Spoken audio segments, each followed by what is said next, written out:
ETF index mutual funds నేర్చుకుని stock మార్కెట్లో రాణించాలనుకుంటున్నారా? వెంటనే ఈ నెంబర్కి కాల్ చేయండి. నమస్తే రమగారు. నమస్తే జయ.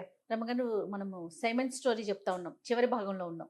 రెండైనా మూడోది చెప్తా. సైమన్ ఇంటికి వెళ్ళిపోయాడు. వాళ్ళ నాన్నేమో అతనికి మేకలు కాసే పని అప్పచెప్పి ఈయన ఫ్లూట్ పట్టుకొని వెళ్ళిపోయాడు. మేకలను కాసుకుంటున్నాడు. నెల దాటిపోయింది. 15 రోజులు వెళ్తాను, 15 రోజుల్లో తిరిగి వస్తాను, అక్కడ ఒక మధ్యలో 2-3 రోజులు, 15 రోజులు పూర్తిగా పట్టదు, నువ్వు నెల అని చెప్పాడు. నెల దాటి 4-5 రోజులు అయ్యి ఎక్కడా సందడలేదు. ఊరు చివరి నుంచి ఏదైనా మనుషులు వస్తున్న సౌండ్ వస్తే కబురు వస్తుంది. అవునవును. ఏమీ రాపోయేసరికల్లా రాకుమారుతుంది. నాన్న ఎట్లాగో అడ్రస్ చెప్పాడు, అక్కడ ఏం సమస్య అయిందో, వాళ్ళ అమ్మకో నాన్నకో బావులేదో ఏంటోనే వెళ్తానని. రాజుగారు కూతురు ప్రేమికుడు. ఏముంది, సైన్యం ఉంటుంది, అమ్మాయి వెళ్ళొస్తుంది, అత్తారిల్లు చూసొస్తుంది. వాడంతటా వాడు దయ్యాన్ని పారద్రోలి రాకుమార్తెగా మొగుడయ్యే అర్హత సంపాదించుకున్న వాడి కోసం ఆ మాత్రం చెయ్యొచ్చు కదా అని నాన్న కూతుర్ని ఒక పటాలం ఇచ్చి పంపించారు. సైన్యము దాసదాసి గణంతో రాకుమార్తె తన తాలూకు ఒరిజినల్ అటైర్ తోటి తన చక్కగా అలంకరించుకుని బయలుదేరి ఒక 4 రోజులు 3 రోజుల్లో ప్రయాణం చేసి అడవిలోకి చేరారు. కొంత ప్రయాణం చేసి అడవి మధ్యలోకి వచ్చారు. వీళ్ళు ఇంతకుముందు సైమాన్ని ఎక్కడైతే విడిది చేశాడో తన 20-25 మందితోటి అక్కడికి వచ్చారు. వచ్చేసరికల్లా అంతకుముందు వచ్చిన వాళ్ళు 25 మంది అయితే వీళ్ళు ఇంచుమించుగా 50 మంది. ఒక 7-8 మంది దాసీలు అమ్మాయికి. అమ్మాయి చూస్తే కుర్రాడు మగపిల్లాడు ఏం పెట్టుకుంటాడు, ఏదో గొలుసేసుకుని 4 ఉంగరాలు పెట్టుకుని కొంచెం టపటపలాడే బట్టలు వేసుకుంటాడు. అమ్మడికి పైనుంచి కింద దాకా అంతా అలంకారమే.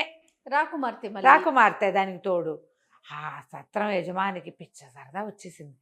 అయ్యో బాబోయ్, ఎన్ని నగలు! ఆ పని వాళ్ళు కూడా నగలు పెట్టుకున్నారు. వాళ్ళు దుంపదేగా సైనిక పటాలం. అంతకుముందు వచ్చిన వాళ్ళు ఊరికే సహాయానికి వచ్చిన సైనికులు. వీళ్ళు రాకుమార్తె వెనకాలండే మంది మార్బలం. వీళ్ళంతా గ్రాండ్ పార్టీ. వీడు కాస్త ఆ దొంగలకి, దారి దోపిడీ దొంగలకి కబురు చేశాడు. కబురు చేస్తే ఏమైంది, సాబురు వెళ్ళింది. సాయంకాలం అయ్యేసరికల్లా రాకుమార్తె ఏం చేసింది, ఆ సత్రం యజమాని భార్యని దా మాతో పాటు కూర్చో, మాతో పాటు టీ తీసుకుంది, కానీ చాలా ఆదరంగా పిలిచింది.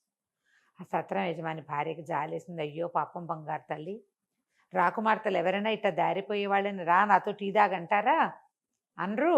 దీనికి మంచి మాట చెప్పాలని, ఓ ఏమా తల్లి, మా ఆయన దొంగవాడు, దారిదోపిడి దొంగలకు స్నేహితుడు, అసలు ఇక్కడ విడిది చేసే వాళ్ళే ఇట్లా మీలాగా వచ్చేవాళ్ళు చాలా తక్కువ, వచ్చిన వాళ్ళు వచ్చినట్టు వీళ్ళు నిర్మూలించేస్తారు. కిందటిసారి 10 నెలల క్రితం ఒక కుర్రాడు వచ్చాడు, ఎంత బాగున్నాడో, వాడితో 20-25 మంది వచ్చారు. చక్కగా ఇంత పొడుగ్గా ఫ్లూట్ వాయిస్తూ పంచదార చిలకల్లే ఉన్నాడు. మొత్తం అందరిని చంపేసి దొంగలు దోచేశారమ్మా. ఎంత వెతికినా ఆ కుర్రాడి శవం మాత్రం కనపడలేదమ్మా. ఏ కుక్కలు నక్కలు ఎత్తుకుపోయాయో అనగానే యువరానికి అర్థమైపోయింది, వాడు సైమనే ఆ ఫ్లూట్ వాయించేవాడు. ఈవిడేమన్నా, నువ్వేం కంగారు పడకు, నేను హ్యాండిల్ చేస్తానని ఈ సైనికుల్ని, రాత్రి వీళ్ళేంటి పగలల్లా ప్రయాణం చేసి వచ్చారు, ఎండల్లోనూ అక్కడ ఈ రాత్రి శుభ్రంగా తింటే పడుకుంటారు, ఒళ్ళు తెలియక సేఫ్ ప్లేస్లో ఉన్నామని బయటికి వెళ్ళి సైనికులు 50 మందికి, ఒరే ఎవ్వరూ నిద్రపోవద్దు, తక్కువ తినండి, ఆహారం కూడా వీళ్ళు పెట్టినవి తినద్దు, తిన్నామని చెప్పి బయటపారేయండి, రెడీగా అటెంటివ్గా ఉండండి, ఆడాళ్ళని కూడా తినేవాళ్ళ. వాళ్ళు పెట్టింది తను కూడా రాత్రి భోజనం తింటే పడుకునేందుకు ఏం కలుపుతారో అందులో. వీళ్ళు లోపల ప్రయాణంలోకి తెచ్చుకున్నటువంటి రొట్టెలు వెన్న తినేసి మాట్లాడకుండా కూర్చున్నాడు, నిద్రపోయినట్టు నటించారు. ఇట్లా దొంగలు లోపలికి అని రావటం ఏమిటి, 50 మంది, వాళ్ళు 20-25 మంది వచ్చారు. లాస్ట్ టైం చాలామంది వచ్చి చిన్న పటాలం ఉంది. వీళ్ళేమో నిద్రపోయేవాడిని ఏం చేయొచ్చు, ఈజీ కదా. మొత్తం అంతా తిరగబడి మీదపడి సత్రం యజమాని కూడా మెడ నరికేశారు. వచ్చిన వాళ్ళందరూ పోయారు, వాళ్ళ గుర్రాలు మిగిలినాయి, యజమాని పడిపోయాడు. అక్కడి నుంచి తెల్లవారంగానే తట్టబుట్ట సర్దుకున్నారు.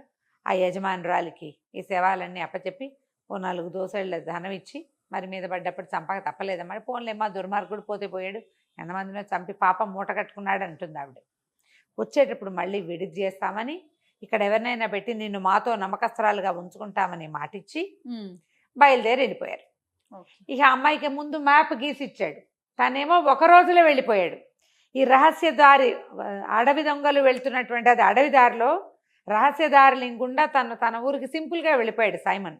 వీళ్ళకి టైం పట్టింది, వాడు అప్పుడే తెలుసుకున్నాడు ఆ దారి. వీళ్ళు గీసిచ్చిన మ్యాప్ ప్రకారం నిదానంగా ప్రయాణం చేసుకుంటూ రాకుమార్తె అలసిపోకుండా ఆ ఊరు తీసుకుపోయారు. తీసుకెళ్తే దూరం నుంచి సైనిక పటాలం వస్తుంటే మనవాడు మేకలు కాసుకుంటున్నాడు. ఎప్పుడైతే ఆ పతాకాలు కనపడ్డాయో రాకుమార్తె తన కోసం వచ్చేస్తుందని తెలిసిపోయింది వాడికి. ఆ పతాకాలు యువరాణికి ఒక రకం, రాజుకు ఒక రకము ఉంటాయి. చిన్న బ్యాండు, తక్కువ మంది జనము, తర్వాత ఏమో ఇలా స్త్రీలు వస్తున్న సంకేతము తెలియగాని వీడేం చేశాడు, తన దగ్గర 20 మేకలు ఉన్నాయిగా, ఆ మేకల కాళ్ళకి మెళ్ళోను పువ్వుల దండలు కట్టాడు. పువ్వుల దండలు కట్టి అక్కడ సైనిక కవాతులు ఉంటాయి నగరాల్లో, మేకలతోటి కవాతు చేయించాడు సైమన్.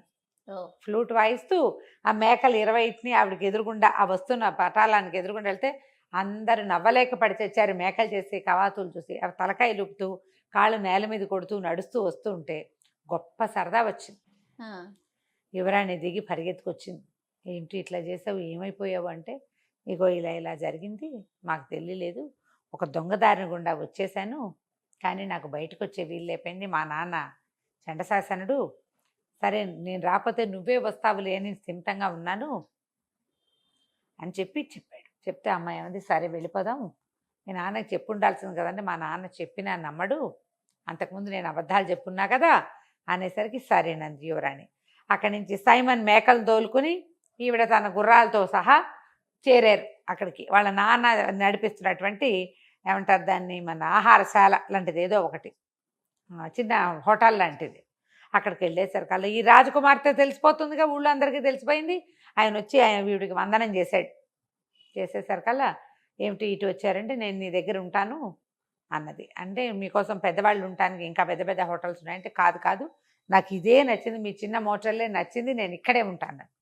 అక్కడి నుంచి ఈ మేకలు కాసే అబ్బాయి, వీడు నాకు చాలా ఇష్టం, మా నాన్న దగ్గర పనిచేశాడు ఇది వరకు, వాడిని నాకు సహాయంగా పెట్టమని అనేసరికల్లా ఆయన అన్నాడు, ఇంకా నయం, వీడికి బుద్ధి లేదమ్మా, ఆకతాయి వాడు అసలు సరైన వాడు కానే కాదు, అబద్ధాలు చెప్తాడు, పిచ్చిగుడలు వాడును, వాడేందుకమ్మా అన్నాడు. కాదు కాదు మా నాన్న దగ్గర పనిచేశాడు కదా, ఫ్లూట్ వాయిస్తాడు, నాకు బాగా తెలుసు, నాతోటే అట్టు పెట్టుకుంటాను. ఇంకేం చేసేదేం లేక ఆ మేకలు కాసే తన కొడుకుని కూడా వీళ్ళతో పాటు పైన ఉన్న హోటల్లో ఒక ఫ్లోర్ అంతా ఖాళీ చేయించి ఒక ఫ్లోర్ రాకుమార్తెకి ఇచ్చాడు. వీళ్ళిద్దరు బాగా కబుర్లు చెప్పుకున్నారు. తెల్లవారి పొద్దున యువరాణి దిగొచ్చింది. దాంతోపాటుగా సైనికాధికారి దుస్తులు ధరించిన సైమన్ కూడా దిగొచ్చాడు. వీళ్ళ నాన్న గుర్తుపట్టలేదు వాడిని. గుర్తుపట్టక ఆవిడకో వందనం ఈయనకో వందనం చేశాడు. ఆ అమ్మాయి పక్కపక్క నవ్వుతూ, ఏంటండి మీ అబ్బాయిని గుర్తుపట్టరా మీరు అని అనేసరికల్లా ఆయన నిర్ఘాంతపోయి చూసి, ఎందుకు గుర్తుపట్టినమ్మా, ఈయన కొంచెం మా అబ్బాయిలాగా ఉన్నాడు కానీ మా అబ్బాయి ఎప్పటికీ సైనికాధికారి కాలేడండి అన్నాడు. అనేసరికల్లా వాడు, నాన్న నేనే నాన్న అన్నాడు. ఆయన ఆశ్చర్యపోయాడు. అట్లా ఎట్లా అయ్యావురా, పోలాండ్ నగరంలో ఉన్నవాడివి, ఈవిడ ఈ నగరానికి ఎలా వెళ్ళావు, ఎట్లా సైనికాధికారి అయ్యావంటే, అప్పుడు రాకుమార్తె, మీ అబ్బాయి వల్లే మా రాజ్యానికి పట్టిన పీడ విరగడైంది, మా తాత దయ్యం వదిలి మా భవనం మాకు చేజిక్కింది, మేమిద్దరం వివాహం చేసుకోవాలనుకున్నాం, మా అమ్మ నాన్న కావాలన్నాడని పంపించాను అనేసరికి వీడు జరిగిందంతా చెప్పాడు. అంతకుముందు తల్లికి చెప్పాడు, తల్లి అంతా నమ్మింది, తండ్రి చచ్చిన నమ్మల, వీడు అన్ని అబద్ధాలు అంటాడు. ఆయన అదేలే చిన్న వెధవ, వీడు ఎలాగ దయ్యాన్ని వదిలిస్తాడు, వీడు ఎట్లా దొంగల నుంచి తప్పించుకొస్తాడు, ఆయన నమ్మకం లేదు అబ్బాయి మీద. ఆయన చాలా ఆశ్చర్యపోయాడు, చాలా సంతోషించాడు. తర్వాత అందరూ కలిసి ఈ అమ్మాయి తాలూకు రాజకుమార్తె తాలూకు నగరానికి వెళ్ళిపోయారు. చక్కగా వివాహం చేసుకుని ఆ చిన్న నగరానికి రాజై ఎంతో కాలం సైమన్ సంతోషంగా రాజ్యాన్ని పరిపాలించాడు. కథ కంచికి మనం ఇంటికి. సూపర్. నమస్తే రమ్య గారు. నమస్తే.